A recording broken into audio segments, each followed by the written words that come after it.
Então, bem-vindos todos nesse Facebook Live.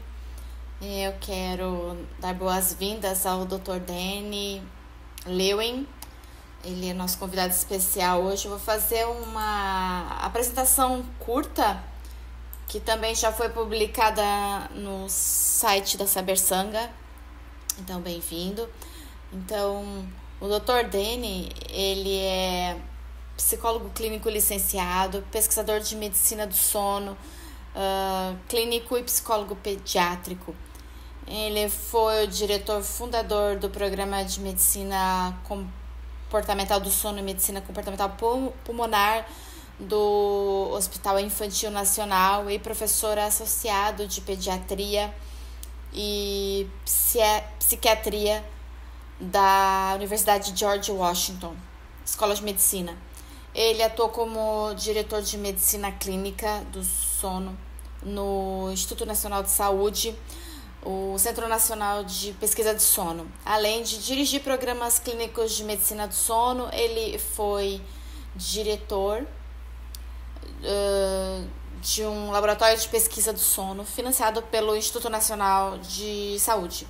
Publicou mais de 50 artigos, capítulos, e ele é professor certificado de yoga, professor de meditação e psicoterapeuta psicodélico assistido. Eu peço desculpa porque tem muitas palavras novas ali, então é um pouco difícil. Então aqui quero dar boas-vindas a você, sou muito feliz que o Danny esteja conosco e ele vai fazer uma apresentação de PowerPoint para nós. E depois disso, eu gostaria de abrir para algumas perguntas. Provavelmente mais perguntas novas vão surgir aí depois da sua fala. Então, bem-vindo.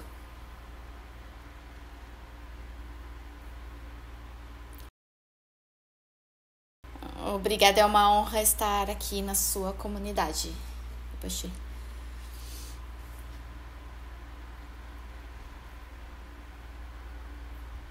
Vocês estão prontos para começar? Poxa, disse que sim.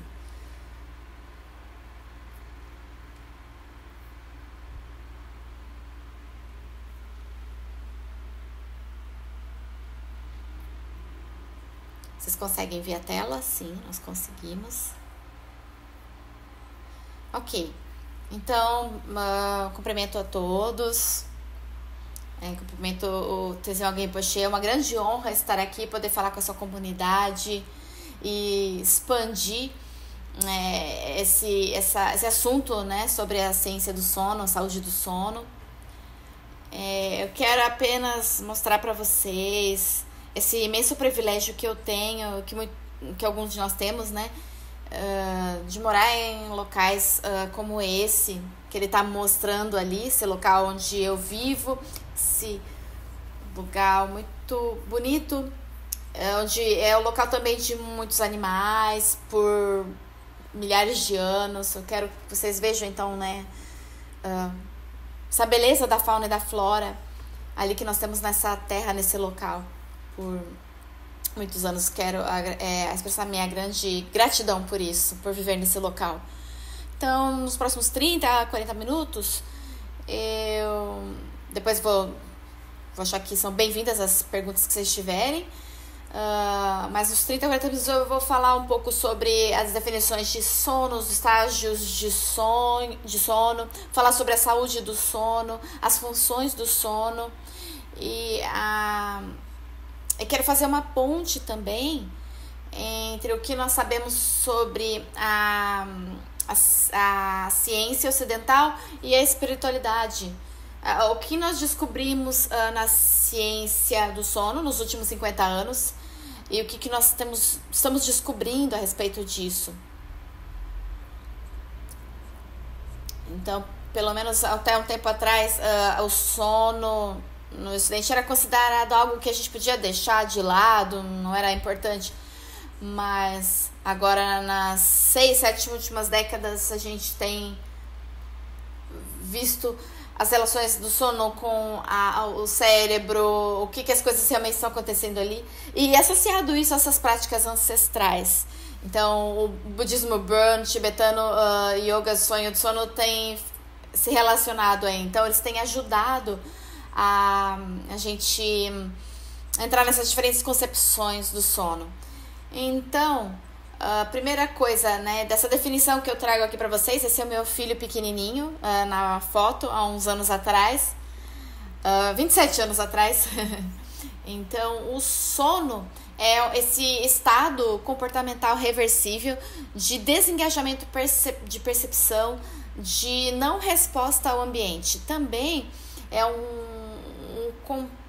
um amálgama complexo de processos e comportamentos fisiológicos. Então, o que eu quero enfatizar aqui é que esse é um fenômeno muito complexo que impacta o corpo e o cérebro de forma muito significante e com certeza impacta a nossa saúde. Mas essas são 75 tipos diferentes de desordens relacionadas ao sono. Então, elas entram em problemas comportamentais, insônia, depressão do sono, problemas de sono relacionados como respiração, desordens neurológicas, pessoas, por exemplo, quando dormem e acordam no meio da noite. Então, quando você tem demandas em relação ao ambiente enquanto você está dormindo. Então, é um campo muito complexo e a gente tem estudado aí durante muitas décadas.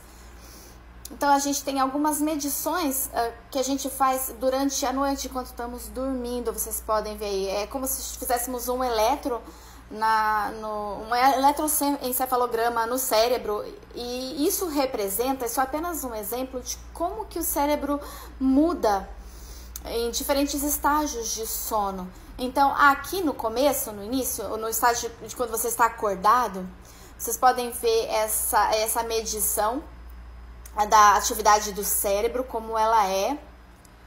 Vocês podem ver como ela está alta, como a atividade está alta aí, com as ondas, as frequências, como elas estão aí, durante todo o cérebro. Depois, quando nós fechamos os nossos olhos e relaxamos, nós temos esse momento sonolento, essa atividade alfa. Aí, essa atividade alfa, gradualmente, ela diminui para uma porcentagem menor no cérebro. Então, nós definimos que está começando o estágio de sono.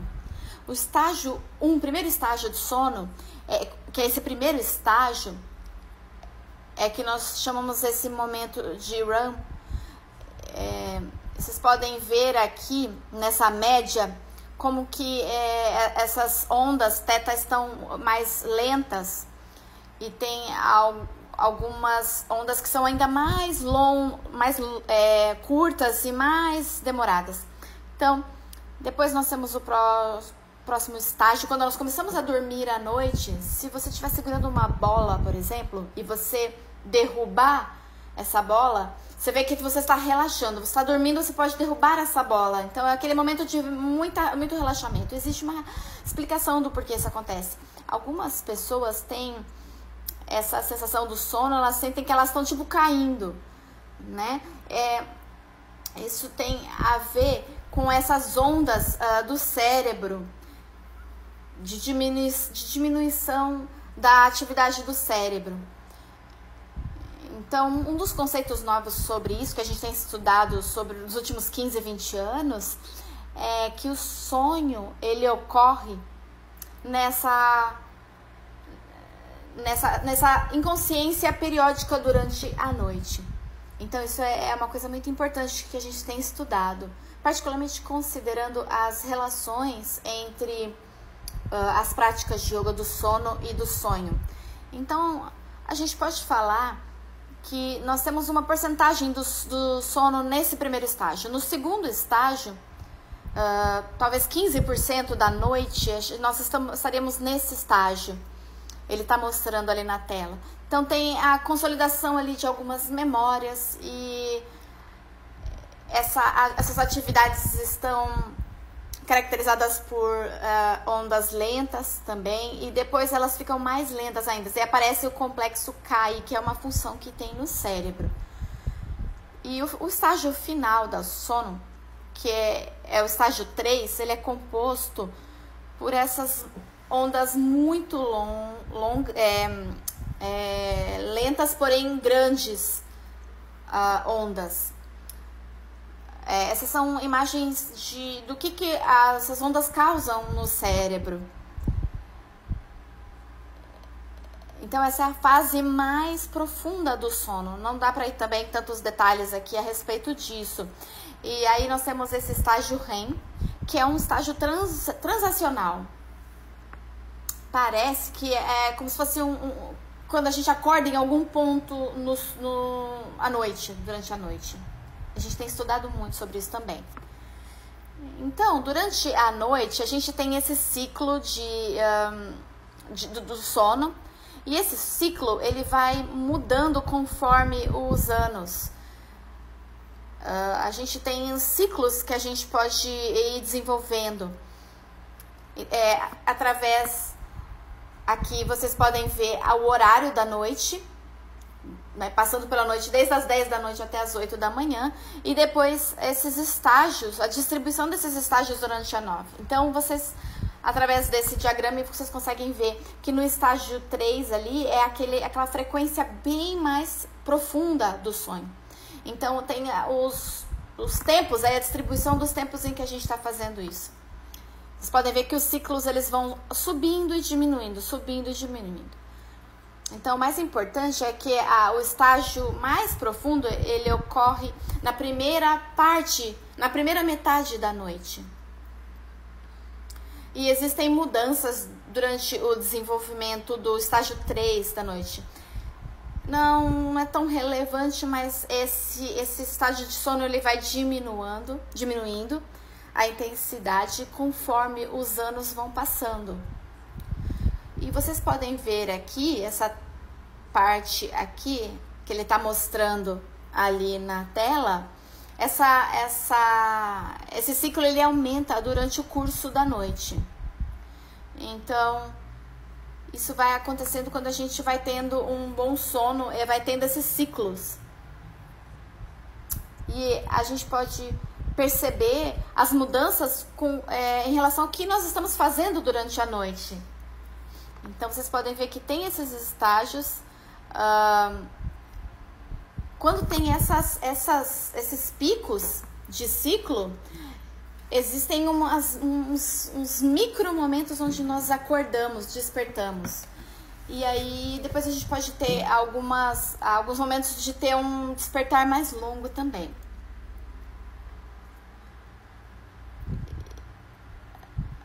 A gente não pode dizer se a qualidade ela vai ser melhor ou pior, mas essa qualidade ela vai mudar do começo da noite até a segunda metade do sono da noite. Nesse estágio 3, vocês podem ver que essa é a média ali dessas ondas que aparecem ali no diagrama. Uma criança, por exemplo, ela tem esse sono, esse estágio 3 muito forte. Vocês podem perceber mesmo que as crianças elas dormem bastante tempo, né? Então, porque novamente existe esse estágio que ele é muito profundo e nas crianças isso aparece muito. Isso é estimulado muito pelo ambiente. Existe essa influência da prevalência do sistema nervoso parasintético, do sistema digestivo, também das funções digestivas. E essa questão do sistema nervoso parasintético é o quanto que ele não está ligado ao ambiente externo para sofrer essas influências. E o que é importante também aqui é que esse estágio realmente ele contém atividades que são conscientes. Vocês podem ver isso quando nós olhamos um escaneamento magnético que é feito sobre o estudo dessa parte cerebral. Isso aparece nesses estudos. Isso é relativamente novo e também é bem empolgante. Nós gostamos de estudar isso bastante. Então, dentro do cérebro, aqui está sendo mostrado o estágio do REM. Ele é influenciado, o estágio 3 é influenciado por essas atividades ali. O início da atividade ali onde ele está apontando a setinha e vai causando essa sintonização dessas células nessa parte superior do cérebro.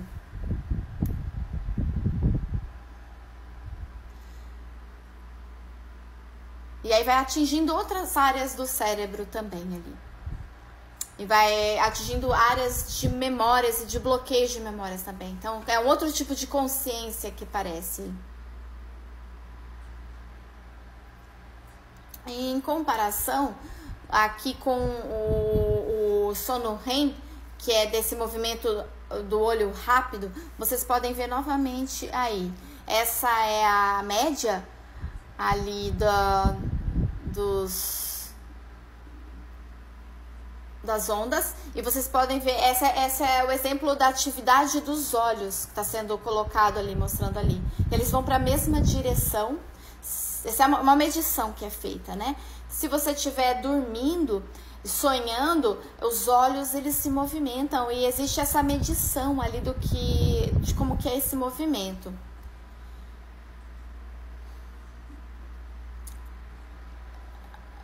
E existe essa medição que pode ser feita da atividade de movimento ali. Durante esse sonho, nós sentimos que existe alguma cognição ali. Não existe uma resposta à estimulação do ambiente externo, mas com certeza vocês podem ter experienciado que, por exemplo, a gente pode estar sonhando e de repente escutar alguma coisa do ambiente, por exemplo, e aquilo pode entrar no seu sonho e pode mudar o seu sonho, o que você está sonhando. Então existe esse tipo de influência também. Então existe um controle ali do sistema parasintético também.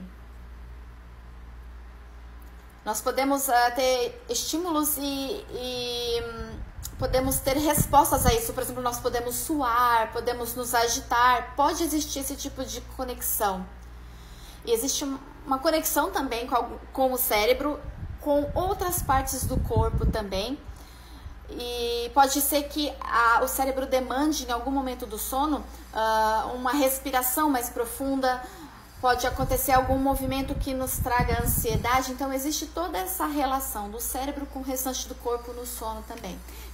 Finalmente, uma coisa que eu acho muito fascinante sobre a ciência do sonho é que nós podemos paralisar a paralisia do sono, por exemplo.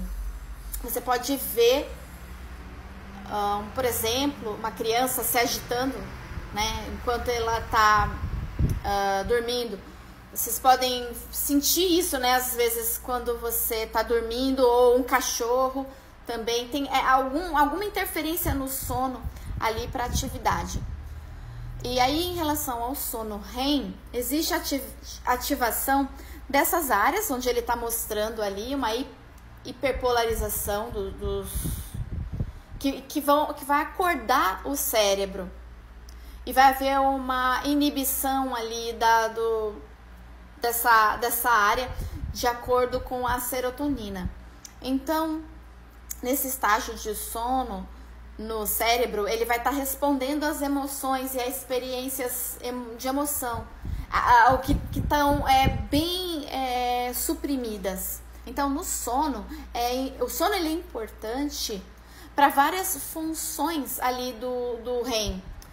Se a gente não tem um sono REM suficiente, você pode sentir, por exemplo, de manhã, você pode sentir essa diferença, uma perda de repouso, você pode sentir um cansaço, porque isso está relacionado com essa questão cerebral.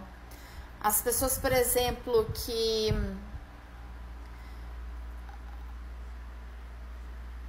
existem algumas pessoas que sentem mais isso durante o dia, elas podem sentir essa variação. Então, vocês podem ver esse caminho também dessa ativação no cérebro, essa informação que é levada para o cérebro, essa desincronização dessa parte de cima do cérebro. E, novamente, existe essa ativação profunda, essa hiperpolarização dessa parte neurológica por causa disso. Então, essa é a última coisa de cerebral que eu falo aqui. Então, eu sei que tem muita coisa de neurociência que é difícil de falar, né? De explicar.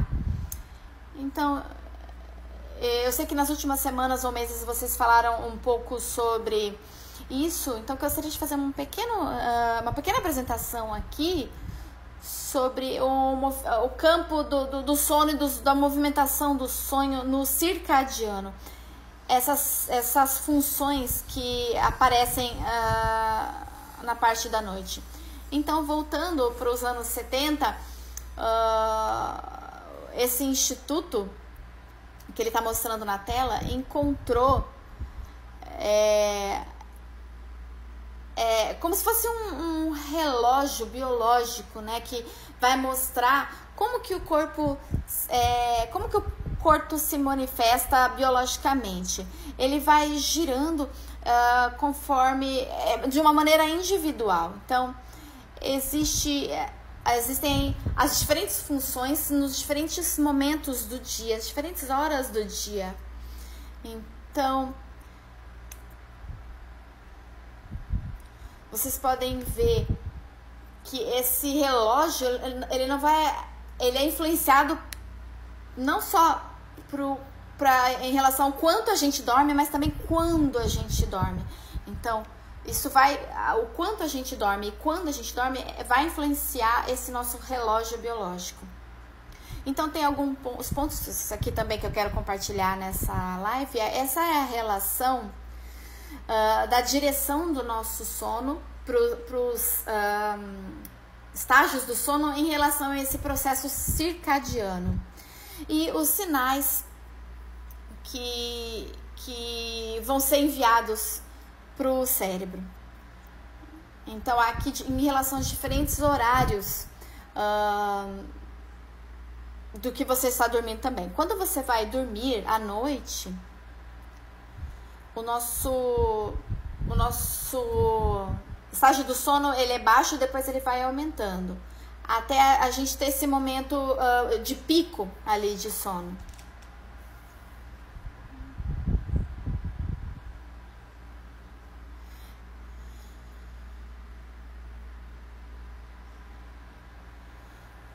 Então, nós temos também aqui nessa amostra do diagrama dizendo como que, por exemplo, a cafeína ela pode influenciar no nosso sono. Então, por isso que nós temos que ficar longe de cafeína durante a noite, para a gente não ser influenciado dentro desse momento desse processo de sono.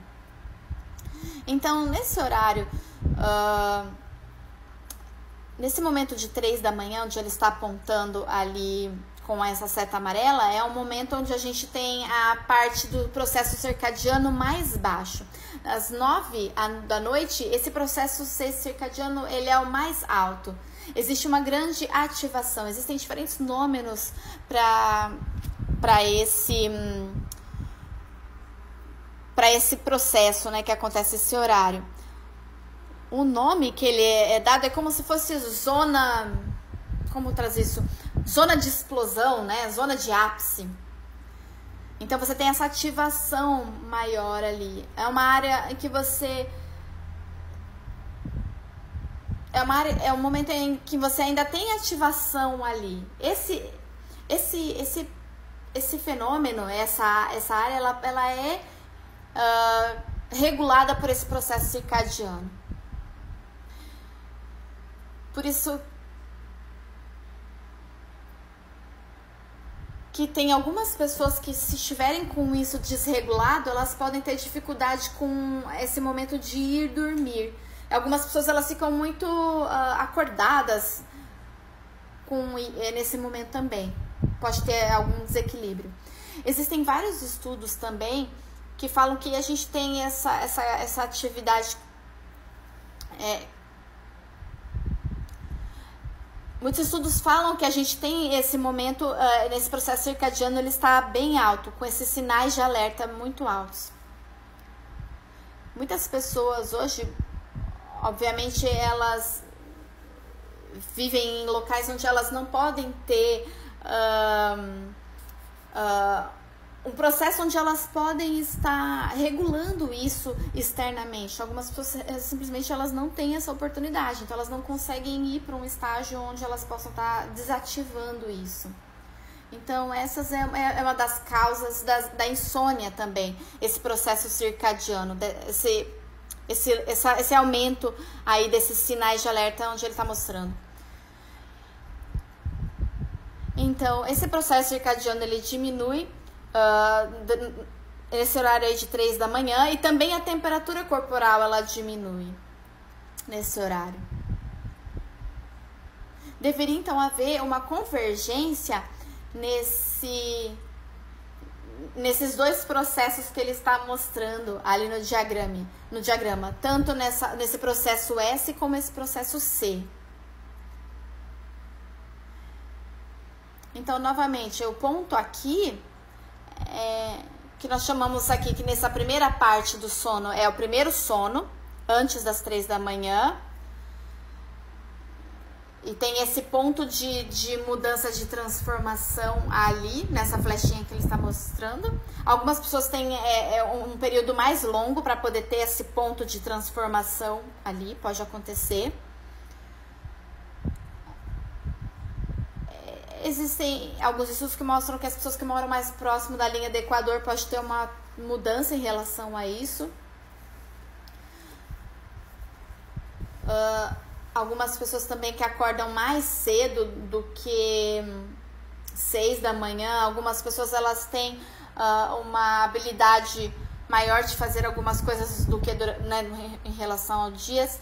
Então, o tempo que você dorme influencia o que você vai estar conseguindo fazer durante o dia. Elas podem acordar muito mais cedo, fazer algum trabalho, voltar a dormir, e elas podem ter essas variações.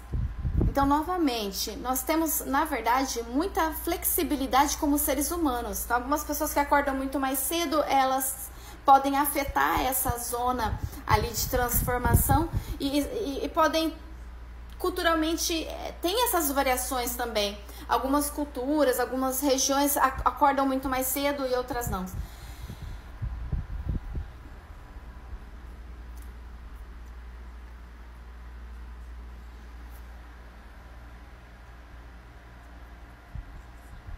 E aí, sobre esse segundo sono, essa segunda parte do sono, ela é mais longa, ela tem, nós percebemos isso como se fosse mais longo. É o momento que estamos efetivamente dormindo mais ali. Tem menos chance de acordar nesse momento. Uma das primeiras coisas sobre a insônia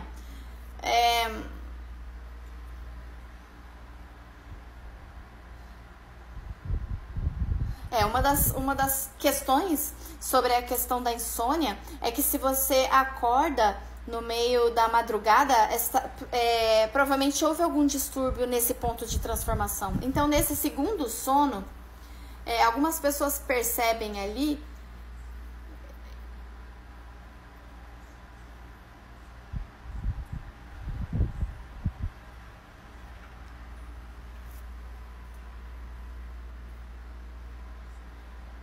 Então, eu vou continuar aqui. Eu quero falar por um momento sobre esses estudos que a gente tem feito recentes, que a gente vai ilustrar sobre o que acontece quando nós estamos dormindo à noite. Tem muita coisa a ver com a nossa percepção de padrões que a gente percebe. Então, no cérebro, existem muitas conexões que a gente faz ali. Então, existem períodos ativos de momentos relaxados, introspecção e julgamento dos outros. Então,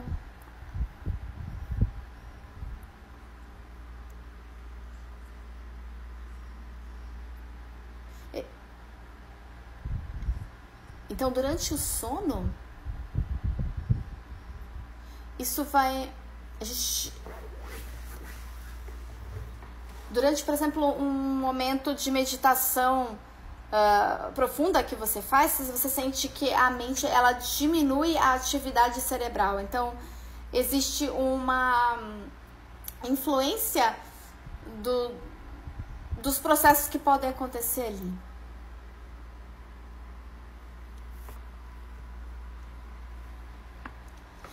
Então, brevemente, eu vou mostrar aqui para vocês sobre essa rede do córtex médio frontal, quando você está acordado e quando você está em sono profundo. Existe essa desconexão, então, entre a parte frontal do cérebro e a parte de trás e a parte mais profunda. Vocês podem ver a diferença aí.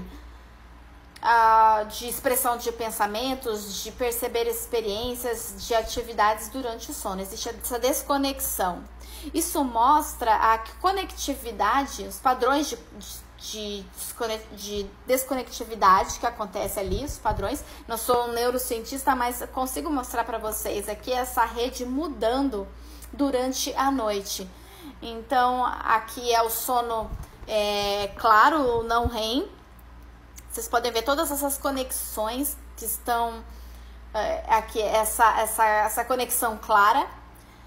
E aqui vocês veem do sono leve para o sono REM mais profundo, vocês vai vendo a diferença, e depois para o sono REM como essas conexões ficam.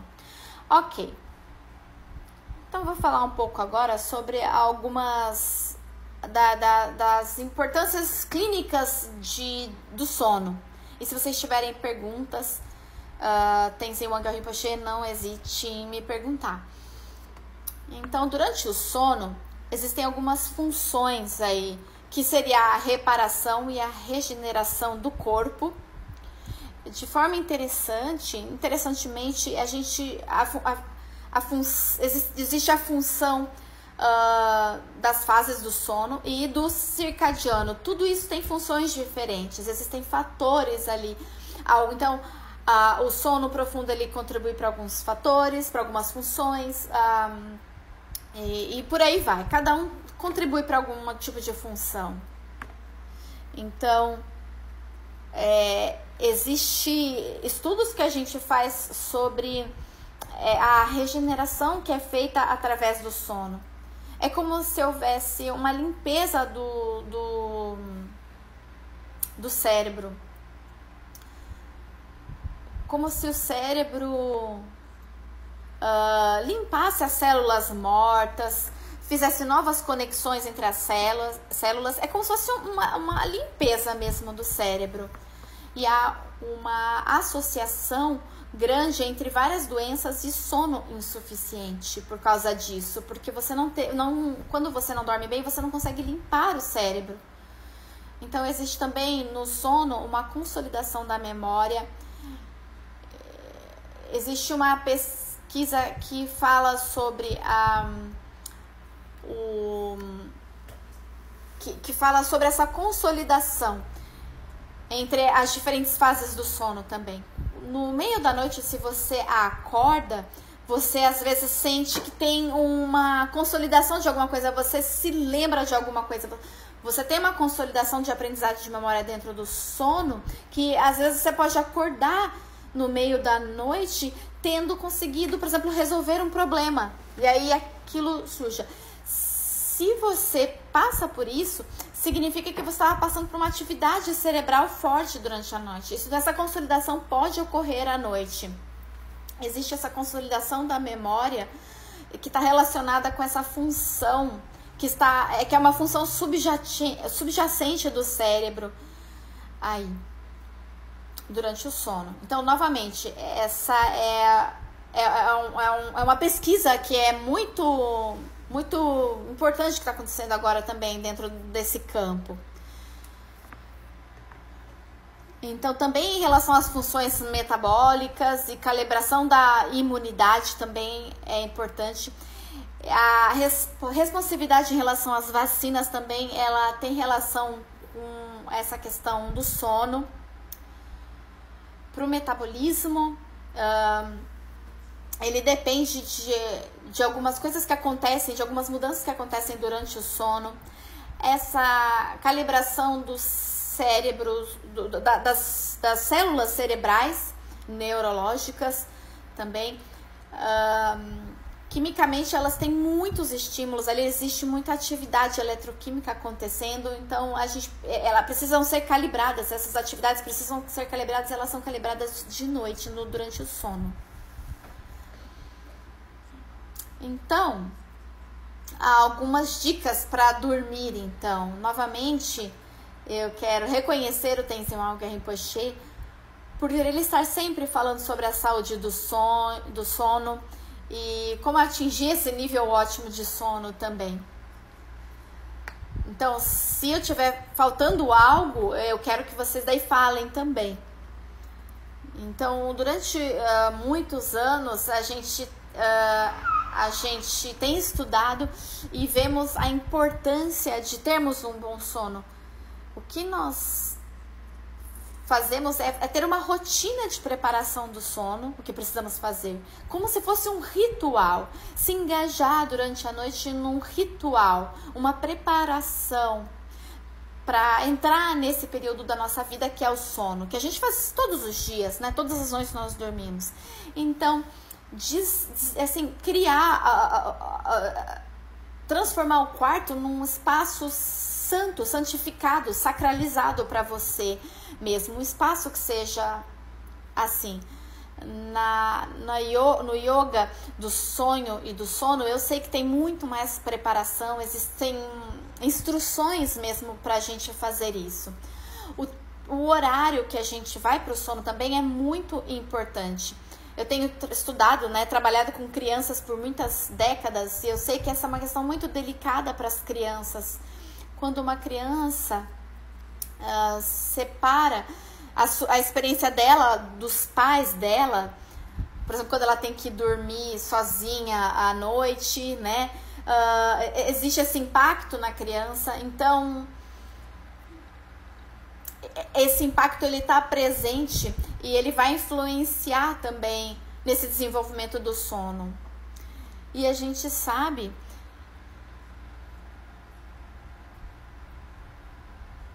durante toda a história humana, a gente sempre dormiu juntos nas cavernas.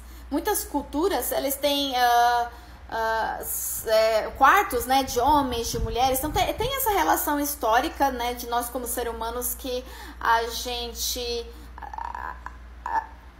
historicamente, né, a gente tem esse costume de dormir juntos também com mais pessoas, mas aí, socialmente, aquilo foi mudando, né, foi se transformando.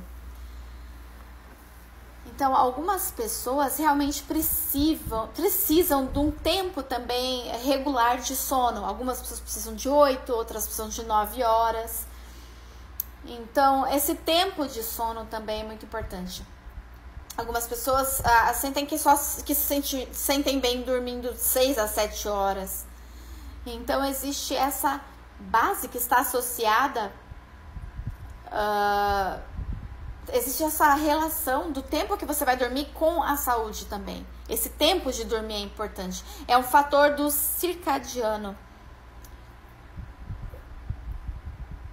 Algumas pessoas, elas preferem ir dormir tarde e acordar mais tarde, ou fazer o contrário. Isso também traz influências na saúde do circadiano. Então,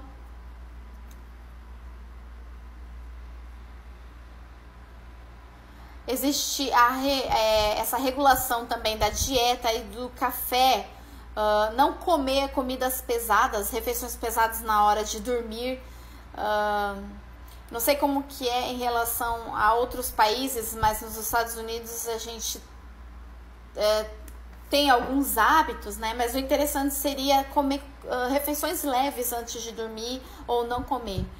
A gente também tem estudos que falam sobre períodos de jejum que estão sendo estudados. Isso é muito importante também. A cafeína também, ela é um destaque aqui. Se você tiver algum problema para dormir de noite, se você tiver a presença de alguma cafeína, né, de café durante o período da tarde, é recomendado que se retire isso.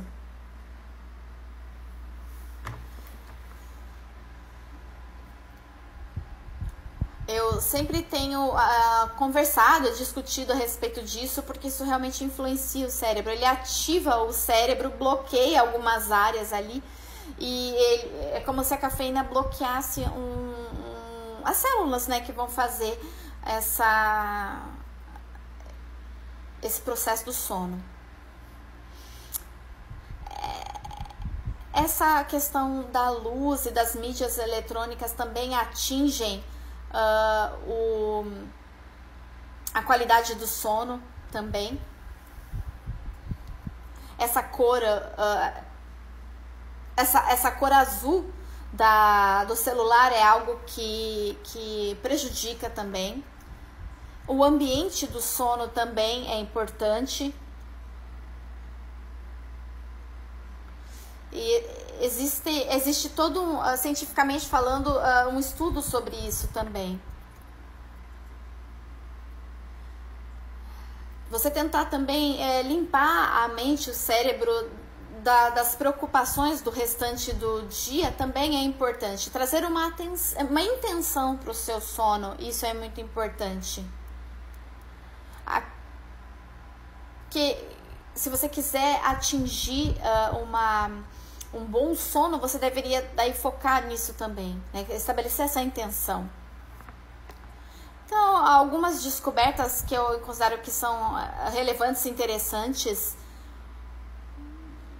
de acordo com a ciência, né, o que nós temos, possibilidades potenciais. A gente explorou possibilidades e potenciais aí dessa parte do vácuo dos sonhos, né? É como se a gente vivesse dentro de um vácuo ali. Existem evidências de que a gente pode ter um potencial de exploração em relação a isso. O sono, ele tem diferentes papéis de acordo com a vida, os hábitos de vida. Sim, isso é muito importante para todos nós. Os estágios de sono específicos, eles mudam a consciência, né? Sim, existem muitos pesquisadores, uma pesquisadora na Austrália, Jennifer Winds, ela tem um trabalho maravilhoso sobre isso. Ela é filósofa também, e também tem um trabalho de pano de fundo de neurociência, e exige uma janela aí que fala sobre essa consciência e os estágios do sono.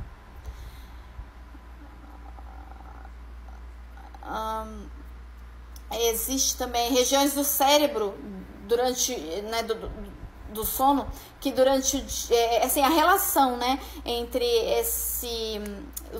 dessas áreas do cérebro durante a noite e durante o dia, sugerindo que existe um fenômeno local ali no sonho.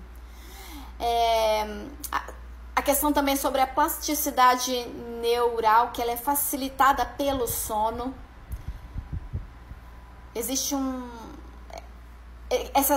como eu tinha falado, né, essas redes ali neurais que são ativadas ali que falam muito sobre esses processos das histórias, das coisas que acontecem. Tudo isso vai se desconectando e aí tem diferentes tipos de ativação e desativação durante o sono.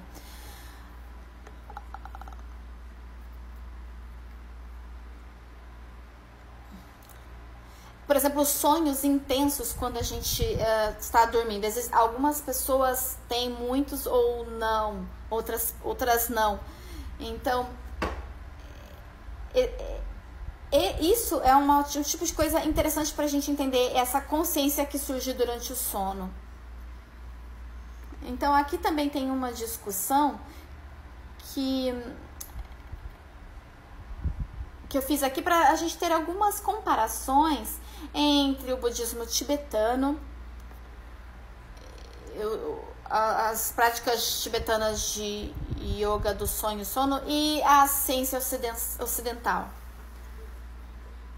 Isso não é científico, são ideias gerais aqui, baseadas nas minhas leituras, e novamente nós podemos discutir mais sobre isso. Então aqui nós temos os estágios 2 e 3, onde nós não estamos conscientes dos estágios. Nós temos também o REM, que é onde acontecem os sonhos.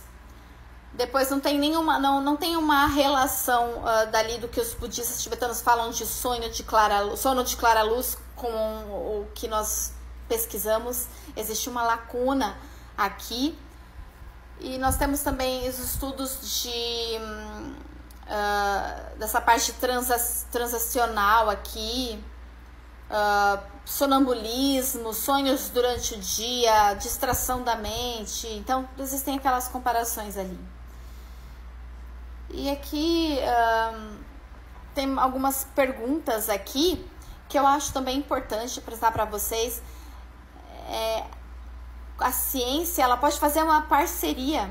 O David Sanger, ele fez algumas parcerias com os lamas tibetanos para estudar o que acontece no cérebro deles, para entender mais sobre saúde, outras implicações sobre consciência. Então, como a consciência durante o sono, ela pode aparecer durante os estágios de sono e acordado.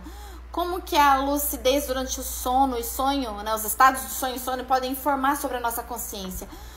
Como nós podemos investigar a lucidez também. A atividade cerebral no sonho e no sono.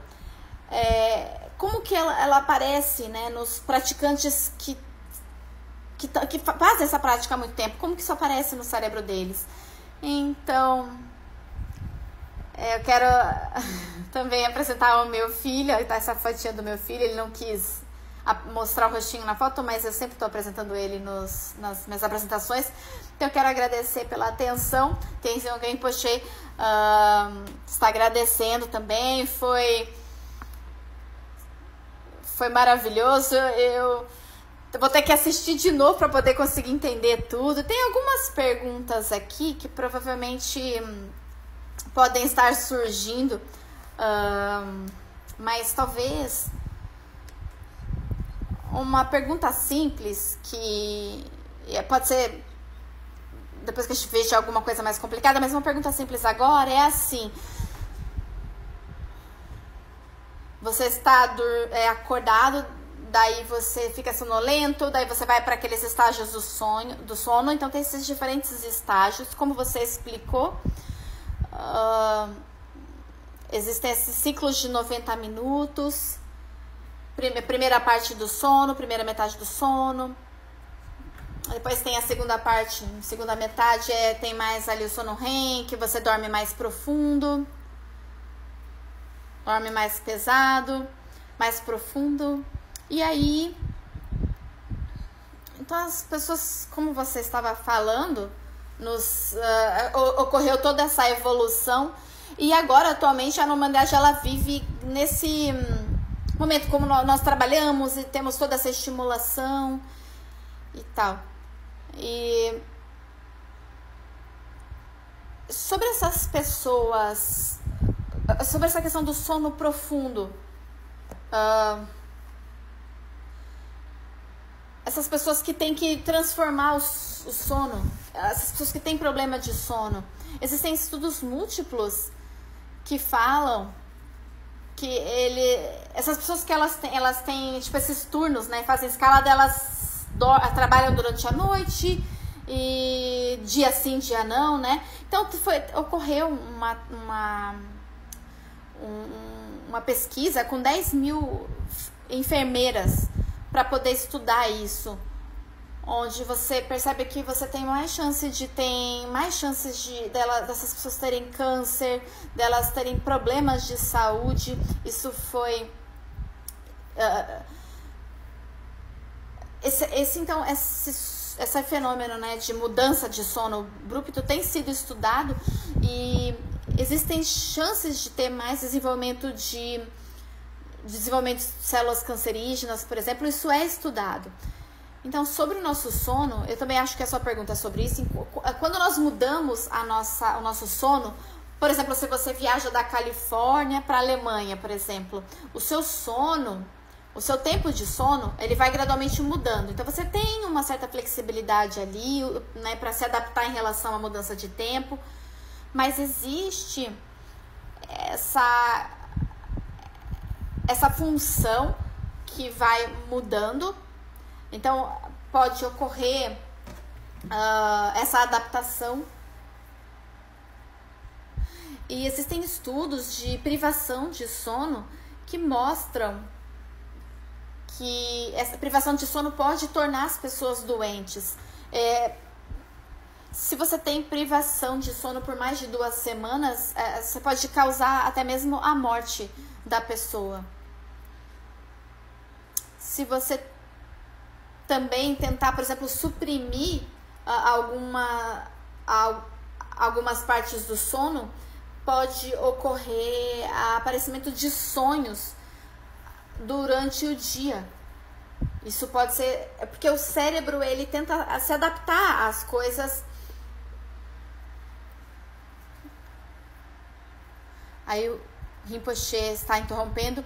E como você estava falando mais cedo, pessoas que, por exemplo, que elas têm uma rotina muito específica e que, se elas tentam manter essa rotina,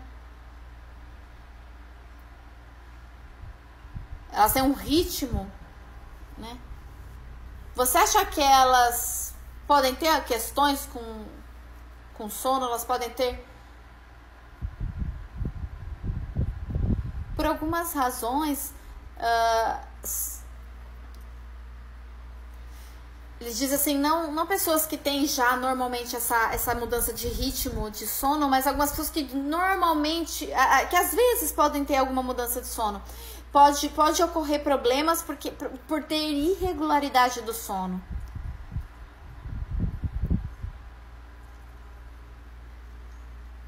Elas precisam ter esse momento dos estágios do sono, e parece que podem existir diferenças sobre como que funciona esses estágios diferentes.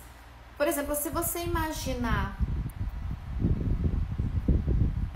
uma pequena vila nas savanas, por exemplo, as pessoas elas não vão dormir no mesmo horário, no mesmo dia, porque elas têm que ficar atentas aos predadores. Então, vai ter diferenças individuais para cada pessoa ali nessa região.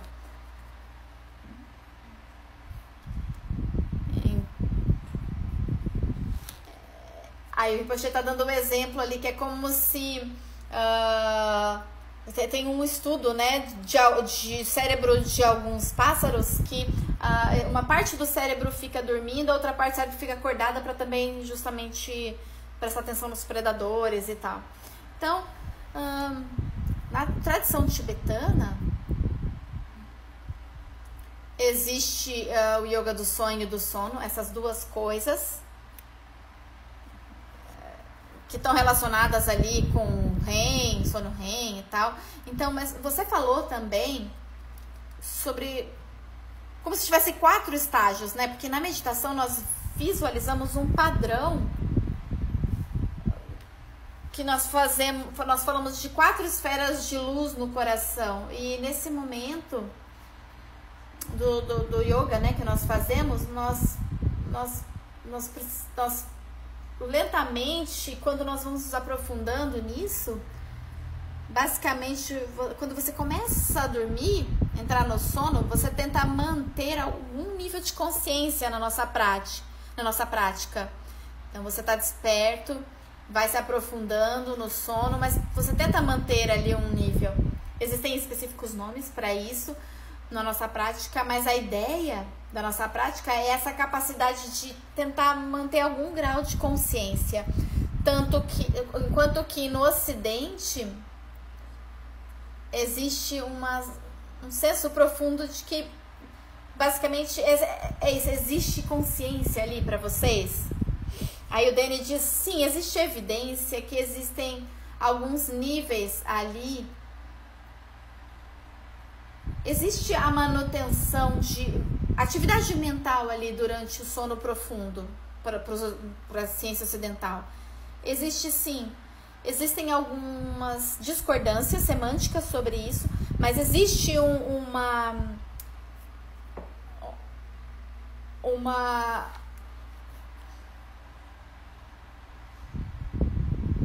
existe essa atividade mental que está relacionada com o ambiente também, que está junto ali, sincronizado, né?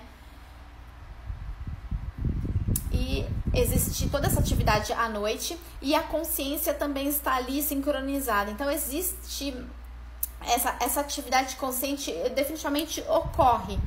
E alguma das práticas de preparação para dormir,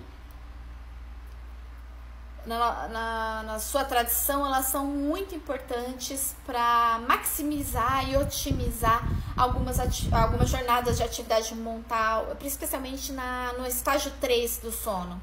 E Rinpoche diz, então tem uma história pessoal aqui, quando eu estava viajando para a Europa, eu quase não dormia no avião. E quando eu cheguei aqui, voltei para cá, eu fiquei tentando voltar nas funções, né, normais. Mas aí quando eu cheguei, eu acabei dormindo por 11 horas.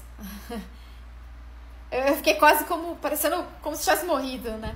Então, o que acontece nesses tempos, nesses momentos, né? O REM, ele vai mais profundo. O que acontece?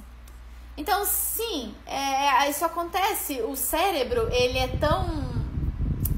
atento aos déficits, a esses diferentes estágios do sono. Então, ele tenta capturar isso. Então, se você precisa de mais sono, isso acontece. Então, e ele também identifica as intensidades elétricas ali. Então, esses períodos de tempo de sono podem ser maiores. Então,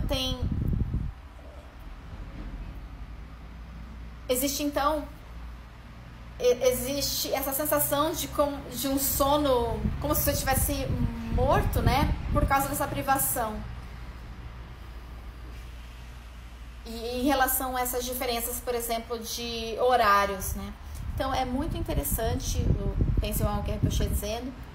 Eu sei que tem muitas perguntas que as pessoas podem estar fazendo. E eu acho que uma das coisas aqui que parece que, da sua opinião, é que o sono é muito importante para o nosso bem-estar, para todo bem-estar em todo nível mental, emocional, consolidação da memória, saúde física. Então, como que é possível trazer mais consciência para esse mundo, incluindo os membros da nossa família, né? Em relação a isso. Eu disse, sim, é uma coisa importante, pergunta importante. Novamente, eu aprecio pessoas como você, professores como você, um professor espiritual que educa as pessoas sobre a saúde do sono e com todos esses pontos-chave. Nós sabemos muito sobre nutrição, nós priorizamos nutrição, exercícios, mas o sono, com certeza, ele é um pilar da saúde. E essa questão, então, é muito crítica. Existe um livro que está para chegar, que vai falar sobre isso, e todos nós devemos promover isso, a importância do sono para a nossa saúde. Maravilhoso, Rinpoche diz. Então, eu tenho certeza, provavelmente, vamos ver que horas são agora. Ok, nós podemos ir só mais um pouquinho. Alguma coisa mais que você gostaria de dizer, que você gostaria de compartilhar, Dani? Aí o Dani diz, eu acho que nós estamos aprendendo cada vez mais, desde o começo das pesquisas. Nós temos ainda muito a aprender dentro da nossa sociedade, da nossa comunidade científica, e também sobre as práticas de sono. E eu acho que a ideia que nós temos estado nos movendo aqui, que a ciência ela está avançando, e ela também está interessada nos sonhos lúcidos também, por exemplo. Da perspectiva científica, existem vários colegas que estão estudando sonhos lúcidos também, e eles estão mostrando, estão estudando pessoas e medindo, por exemplo, essa jornada de sono delas para tentar ver isso, ver como que o sonho profundo pode engajar as pessoas mentalmente durante esses sonhos.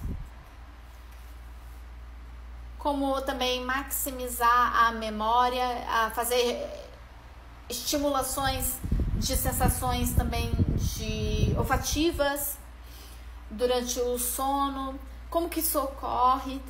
Tem muitos estudos sobre isso. E o Rinpoche diz sobre da perspectiva científica, do ponto de vista científico, durante o sono REM, quando você sonha lúcido, o que acontece? Tem algum benefício? Tem alguma coisa? Tem alguma razão pela qual a gente deveria ter sonho lúcido? Quer dizer, o Steven falou o sobrenome dele, não entendi. Ele tem falado... Ele tem um livro onde ele fala sobre sonhos lúcidos e...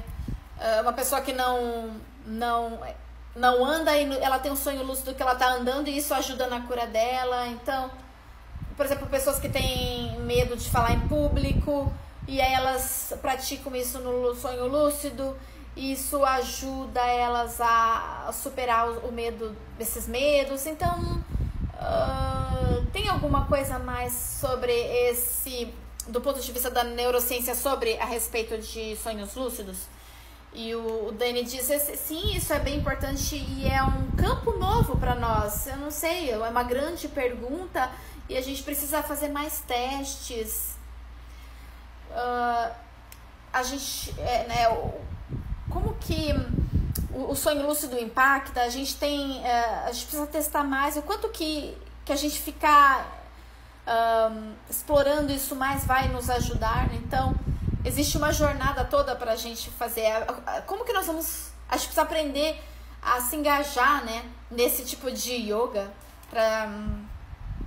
Eu acho que isso tem um potencial maravilhoso para melhorar a consciência. Mas essas são perguntas que estão abertas, né? Então eu espero que a gente continue cientificamente estudando isso. E, poxa, sim, é maravilhoso. Então, eu tenho uma experiência que é minha própria, claro, muitas pessoas também elas falam sobre respiração. O Nestor Woods, ele tem esse livro onde ele fala sobre a respiração. E eu estava pensando que talvez tenha essa ascensão que você estava falando, né? Essa sensação de estar caindo, né, no sonho, quando você está dormindo, né? Então, de alguma forma, parece que é importante realmente, em relação... Quando você vai dormir, você tem que ter essa certeza de que você tem que deixar ir o seu corpo, a sua identidade de dor, né? Libere, deixe ir. Estou associando isso ao que você falou, sobre as pessoas que têm a sensação de estar caindo, né, no sonho, quando está dormindo. Então, tem essa relação de quando a gente medita, está respirando, dormindo, não segurar, não se sustentar o corpo, tipo, se render, né, desistir e completamente cair mesmo, deixar aquilo ir. Parece que fica muito mais divertido dormir dessa forma, não é? Aí Dani diz, como que você guiaria as pessoas, a população, a atingir esse nível de deixar ir, né, de consciência? E a Rinpoche diz, não, acho que nós temos diferentes tipos de meditação que nós fazemos isso. Basicamente, a dissolução do corpo e do ego, isso, tem muitas meditações para isso, que nós fazemos no estado acordado, mas eu estava tentando experimentar alguma coisa em relação a isso nas meditações que nós ensinamos para amplificar isso como num processo de ir dormir. Então, por exemplo, 80% das pessoas parece das pessoas que têm insônia, a insônia delas está baseada na ansiedade, então isso é algo muito físico. Então, as emoções, essas coisas todas são um gatilho para as pessoas terem insônia. Então, a ideia é de você imaginar o seu corpo tá no meio do céu, por exemplo, e que isso é o que eu me divirto pensando nisso, assim, né? Então, você imagina que você está no céu aberto, infinito, no espaço infinito, onde você basicamente traz sua atenção para o seu corpo e deixa o seu corpo se dissolver. Você imagina que você é como um gelo, que o sol atinge esse gelo e esse gelo vai derretendo. E vai derretendo, dissolvendo no oceano. Então é como se fosse uma dissolução mesmo. E aí quando você permite que você se dissolva, aí você sente que você não tem mais um corpo ali. E aí tem essa sensação de não ter um corpo e você entra nesse sono profundo, combinando com esse tempo certo de dormir, etc, etc. Então eu acho que isso é uma coisa boa, né? Ele diz pro Danny. E o Danny, se você tiver os meios para ensinar isso para as pessoas, nossa, eu acho que isso seria muito benéfico. Beneficiaria o mundo todo para melhorar o sono delas, nessa transição para o sono mais profundo. O Rinpoche disse, sim, absolutamente. A gente tenta fazer muitos experimentos próprios aqui, autoexperimentos, né? Vejo o que funciona para mim. Muita coisa do que eu falo, eu tento experimentar comigo, para daí depois aplicar nas pessoas e conversar com essas pessoas que têm muito background, que têm muito conhecimento, como pessoas como você. Então é uma jornada, e é uma jornada muito divertida. Então, muito obrigada, Daniel, eu apreciei muito a sua vinda aqui, e nós vamos ter continuamente esses diálogos aqui, e logo nós vamos estar recebendo mais um diálogo sobre isso também, e nós vamos continuar compartilhando mais informação no nosso site da Cyber Sangha sobre os próximos encontros. Então, muito obrigado, Dani, de novo. Cuide-se. E o Dani agradece também.